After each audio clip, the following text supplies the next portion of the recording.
Well, he's a young superstar kid coming through, undefeated. Yeah, he's good. He's very good. He's a very good boxer, but he hasn't boxed anyone on my level, and that is the bottom line. You know, he's beaten what's in front of him. Do you know what I mean? But he has been levels above him. That they haven't caused him any problems. Now I will cause him a lot of problems, I believe. So yeah, it's just going to be an unbelievable fight, and yeah, looking forward to it. It all matters what happens on November the 22nd. He's full of confidence, I'm full of confidence. You know, I'm doing everything I can in the camp to make the fight easier on the night than I have done previously, where I just turn up and untrained and I'll make it hard for myself. But yeah, look, who knows? It don't matter what he says, I say. It's just what matters on November the 22nd. It's that level yet. So he's got all the questions. I'm going to present the questions to him, and he's got to answer them, isn't he? If he's a superstar kid. So.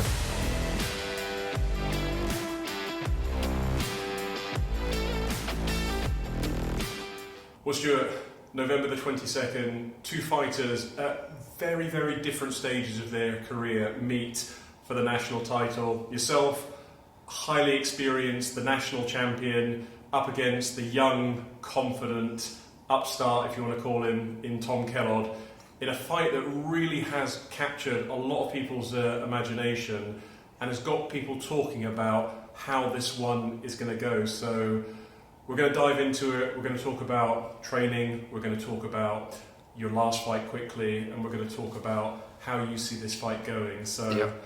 First and foremost, Tom Kellond, I know you know him well. You've sparred him. Yeah. You've seen him in the league. You've seen his performances. I'm sure you've probably caught a little bit of his sort of his pre-fight interview. So for you, tell me a little bit about your view of Tom Kellond as a challenger for the title. Well, he's a young superstar kid coming through, undefeated. Yeah, he's good. He's very good. He's a very good boxer, but he hasn't boxed anyone on my level, and that is the bottom line. When you know, he's beaten what's in front of him. Do you know what I mean? But he has been levels above him. That they haven't caused him any problems. Now I will cause him a lot of problems, I believe. So yeah, it's just going to be an unbelievable fight, and yeah, looking forward to it. You've got to be confident coming into this because, like you say, he's beaten everybody that's been put in front of him. A career best performance last time out by him up against Harvey Muckle. Yeah. So he's coming into this fight off a great win, which also you are as well, winning the title. Of course. When you look at Tom Kellond, the opponents that he's faced versus the opponents and the experience that you have, is this a possibility that we've seen it in world boxing before, where you know the young prospects too soon? I don't know. Who knows? It all matters what happens on November the 22nd. He's full of confidence. I'm full of confidence. You know, I'm doing everything I can in the camp to make the fight easier on the night than I have done previously, where I just turn up and untrained and I'll make it hard for myself. But yeah, look, who knows? It don't matter what he says, I say. It's just what matters on November the 22nd. I am vastly experienced. I've been with some very good boys, sparring and fighting, and he hasn't quite reached that level yet. So he's got all the questions. I'm going to present the questions to him, and he's got to answer them, isn't he? If he's a superstar kid. So let's see. I had a look at the last couple of fights, both for yourself and Tom Kellond. Yeah. And it was really interesting because I like to sort of look at the fighters because we can analyse you, we can analyse Tom, we can look at both of your attributes and try and put this together and see how we think it's going to play out from previous performances. But what I did is I had a look at your previous performance, for example, against Gareth Gardner, an absolute sort of a star of Queensbury Boxing League, one of the sort of goats of the competition. And then had a look at Tom Kellond and his last performance, for example, against Harvey Muckle, and I thought, well, if I was to match Gareth Gardner up against Tom Kellond, how would that fight play out? Yeah. And if I was to match you against Harvey Muckle, how would that fight play out? And I kind of came away from the fact that I thought you would probably stop Harvey Muckle, and that's no disrespect to Harvey Muckle. No, he's a good fighter, but he's not at your level. No, absolutely. And Tom Kellond obviously went the distance with Muckle. Yeah. And then if we put Gareth Gardner in with Tom Kellond, I think it would be just the experience, just too much. The aggression and the forward and relentless. I think Gareth would be too much for Tom Kellond at this stage. It's all if buts maybes, isn't it? Like who knows at the end of the day? But listen, when you're boxing less opposition, even sparring, like you've got all the confidence. You can work on things that give you that confidence because you've got the confidence in yourself. But if you've got someone putting the pressure on you, you know, making you work when you don't want to work, how are you going to act to that? How is he going to cope with the intensity? How's he going to cope with being hit on the chin? Well, a big puncher like myself, you know, there's all these things that he's got unanswered. I've answered them throughout the years, you know what I mean? I've boxed everyone that's put in front of me. I've sparred national amateur champions, like top amateurs, undefeated professionals. I was sparring people yesterday, undefeated professional Joshua Boateng. And now that's levels, you know what I mean? And you know, even Southern Area champions I've boxed before, English champion, like on a pro level, and you know, that's levels. I can't do the stuff that I do to people that on a lower level. Do you know what I mean? But yeah, it's like I say, talk is cheap, and it's all down to November the 22nd. Yeah, I mean, we could sit here and we could talk. Exactly. Yeah, of course. Who knows? What if this happened? But what about? So exactly. I think, but that's what makes this a great fight. A fantastic 100%. Like he's put that little bit of fear into me, and I will be honest. Do you know what I mean? Because he's young and he's fresh, and you know he's a sharp shooter. I'll give him that. I've sparred him before, and it will I'll be switched on at all times, no doubt about it. And I've cut no corners in the camp. You know what I mean? I train twice a day. Like we've got a good. There's 5 of us out from the gym, and we're all pushing each other on. Strength conditioning, running, hill runs, sparring. I get people in for sparring. I've got my Jamaican brother Conor Scott coming down for some rounds. We've done 50 odd rounds the last camp, like pushing each other all the way. And that's what gives me confidence, not the people that he's boxed before, because at the end of the day it's all irrelevant. Who cares? That the confidence that I've put into the training, and you know, and the experience that I do have, you know, and it's just silly little things that play out and add up all onto the night. The people that I've brushed shoulders with in great gyms, the Light to Box days, been along Jumbo and Adam Booth, and seeing all the top level fighters, do you know what I mean? And just taking things out of that book. So yeah, I'm looking forward to it. And look, I am gonna say this might be my last fight. You know, I'm 35 next month, and the training camp's getting harder and harder. Like this gym is thriving now, and we're getting somewhere with it. Me and Wayne have put so much like hard work into it, and I feel like with me training like twice a day with my other business as well, kids and beautiful missus, like she does a great job with the kids and stuff like that. It is getting harder and harder for me, without a doubt, and I think it might be the last one, but who knows? Well, we'll come on to the we'll come on to the gym. Yeah. We'll come on to what's been happening on that side of things with your training. But like I say, going back to Tom Kellond, you know, I talked to Tom, and like I say, he's young, he's confident. Of course. The takeaways that I've got from that interview is I kind of think that Tom believes that he's just going to be too quick, too sharp. Yeah. You're going to be chasing him around the ring, and he's going to be able to, you know, work you out. He said, you know, I can work a puzzle out better, and I think he thinks his boxing IQ is going to be superior to yours. Could be. And he's going to be able to work out anything that you bring that he hasn't experienced before, even, you know, because it's you know, he's still at the start of his career. He believes that he will have the answers to the questions that are going to be asked. He will know the way to work out the puzzle that presents itself on November the 22nd. And I know you have other ideas. So that is, in a nutshell, what makes this such a good fight. Because I can't leave here and say, well, what Stuart said has made me believe that Stuart's going to win. And equally, when I interviewed Tom Kellond, there wasn't anything that he said that would make me go 100%. I have an idea that, like you say, if Sputs and Maybes, this fight could go totally different from how everybody thinks 100%. On the night. You could get a sort of a, you know, the fact that, like you say, he's never been hit by anybody as powerful as me. This fight could be like, you know, it's one of those fights after the fact, and we've seen it with so many fights in the pros where people talk themselves into a fight.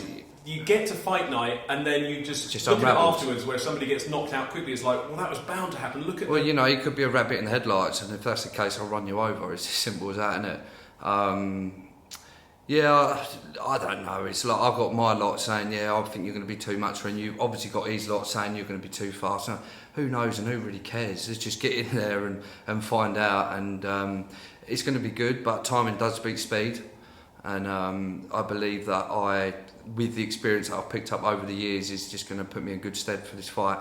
And but I'm under no illusion here. I know exactly what I'm up against, and this is why I'm putting in the time and the dedication to make sure that I turn up in tip-top form, and I'm just going to leave it all in there, as I do, time and time again. I've got one of the best chins at the Quest, at Queensbury's, everyone's seen. I've got, I've boxed Heart of a Lion. A 1-2 down the pipe ain't going to trouble me, do you know what I mean? It will get me going, and I just think he's got all the questions to answer, and that's it. Everyone knows what I'm about, but I've got my form back. I live the life now. I've been in the gym since April, back-to-back camps, which I haven't done since 2018, and I believe I do need to be at my best against Tom, because if it was the old Stuart Goodwin 2, 3, 4 years ago, then taking fights were well out of shape, have to lose 3 stone at camp. And but yeah, I know exactly what I'm up against, and I believe that the experience, could be a little bit too much. Well, we'll talk about your training now, and Yeah. I know that sort of you've been across the years. You've been at a number of gyms. You mentioned it earlier, the Like to Box, boxing booth. Yeah. Some fantastic gyms, but the lab where everything is being formulated for this camp. Yeah. And obviously, and your title win last time out against Tony Cruz was here down at Forge Boxing in Red Hill, which is yourself and Wayne. Yeah. You've both come in, you've launched this incredible gym. I've got to say, facilities-wise, I've been to a lot of gyms, and I'll say you can have the kind of from the spit and sawdust, from the really kind of rough and tumble type gym, to something that's kind of more akin to like a sports science facility. But you've kind of got everything here, and I know you've put an unbelievable amount of work and effort into sort of setting the gym up, and it's really paying dividends. The club is thriving, but what's it like training out of the gym that's essentially you part own, but also you're kind of seen as one of those figureheads in here for the stars coming up, for all the other sort of fighters. Like looking across the bill, you've got the likes of Marley, you've got Jordan Bassey, Richard McKeever. You've got the old boy Lee Cannon. The old boy Lee Cannon, a previous opponent. Lovely. We've had 3 fights before. I know, it's... But talk me through a little bit about the gym, how that came about, and also what it's like training here. Do you know what? The idea come out of literally nowhere with Wayne. So Wayne was helping me out with a bit of... He had a club in Reigate, and he sort of rented the space of the Thai boxing gym. And I went down there for sparring because he had some good boys. As you know, I didn't really have a gym to train out of. Me and my coach Ben were just going places to places. Didn't even have a gym. We were just using the local gym, like with a bag. Do you know what I mean? Just didn't have anywhere. And he sort of welcomed us down there, and we got quite friendly over the past sort of year. And his members that were down there, they were just such a family environment. Do you know what I mean? And I just felt so welcome down there.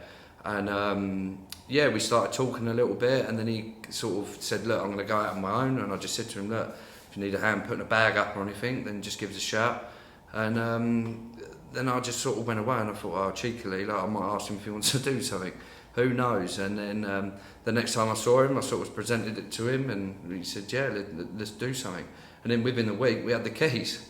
And it was just such a crazy time where that people would be planning this for months, you know what I mean? But we literally just thought, let's just go for it. And we're starting to pay off. We're open 7 days a week, more than a night, and we've got PTs down there, sort of trying to grow the stable of fighters, and we've got 5, including myself, 5 fighters out on the November show, which is great. But we offer something a little bit different down there, where it's not just a boxing gym where it's just bag and pads. We've got that side, but we've got strength conditioning, speed and agility. We take the boys out like round the track down the road. We've got sauna, and we've got about to put ice baths in, and we've got a good setup, and people that want to fight out of here, you've got everything. Do you know what I mean? You've got your strength conditioning, you've got structured sparring, that the contacts that I've had that I've built up over 15 years. I get people in, and yeah, and it's just, and it's nice to be involved with a group of fighters and having that banter, where rather just doing your camp on your own, which for the past sort of 4 or 5 years I've been sort of doing that. Do you know what I mean? But yeah, we're pushing each other on, and it's just a great atmosphere to be around. As well, like Wayne's a great coach. He was a strength and conditioning coach for rugby league, so he knows his stuff. And we also got Freddie as well, who works with Ian Gary, and he's a top UFC fighter. Freddie was meant to be on the show, but then unfortunately Ian Gary got the contract for the UFC. Why would you get a UFC contract on the same night as Quest? I know. It's commercial suicide. So even his knowledge and stuff like that is just, you know, it's great. It puts us in, you know, gives it that extra percentage. You know what I mean? When the boys go and fight, and plus I've been around some top names. Training in gyms like Boxing Booth Gym and like the Box, where you had the Adam Booths and, you know, top fighters there, and I'd always sort of be picking their brains a little bit, and that's just stayed with me. And I've sort of been around gym to gym, and I've taken little bits here and there, and sort of me and Wayne have put it into this place, and so far so good. And I know that you're a huge advocate for the mental health charity. Mental health, yes. That you've obviously been working with for yourself, and you know. You've been open and honest that you've had your own struggles. Here we are. I'll make sure I got them on board. Fight men's group. They've helped us out massively. The way we hold classes on a Tuesday night, totally free from 7 o'clock. So come on down if you're watching this. All levels welcome. You know, male and female, because we believe that, you know, mental health is, if your body's fit, then your mind will be as well. So you know, I've got, as everybody knows, I've sort of battled through it. Everybody goes through it, and you know, we're not just a fitness gym, boxing gym, but we're also here for support as well. So well, it's good. I mean, like you say, it's again a gym. I mean, you know, like I say, I've been around so many gyms. With my own training, with interviewing fighters, seeing from every level, from all the way from kind of like, you know, the novices all the way up to very, very top level professionals. Yeah. And I think sometimes the gym, for somebody just thinking about wanting to come, just stepping through the doors for the first time can be the biggest hurdle to overcome, because it's a hurdle, it's intimidating, and when I say intimidating, it's just something that if you've never been to a gym before, you can be put off by thinking, I don't really want to go to it. But like you say, the atmosphere and the way that you're kind of treated is crucial to whether or not you stay, but definitely, also like you're saying, on the fitness side of things with the mental health, there's so much now. It's very on topic, talking about sort of mental health and how exercise training and what that can do for you is unbelievable. So it's a great all-round package that you've got here, and I know that the gym is thriving. And we've got a couple of sponsors as well. We've got RWD Decorating Services and Maple Manor, who kindly sponsored the ring for us, so a big shout out to them.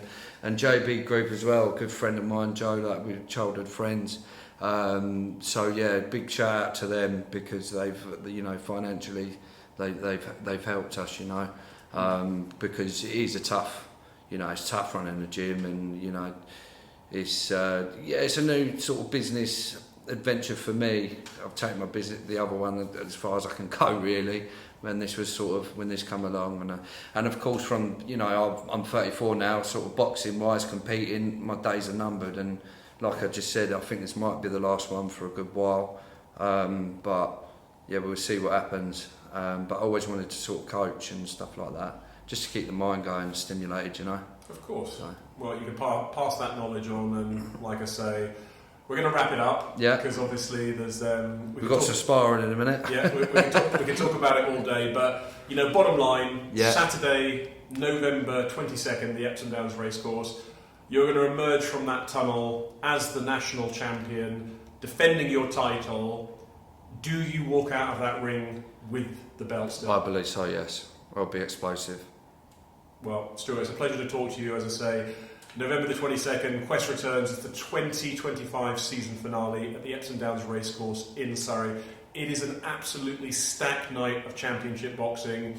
And Stuart Goodwin, he defends his national title for the first time in an unbelievable showdown up against the challenger, Tom The Sniper Kellond.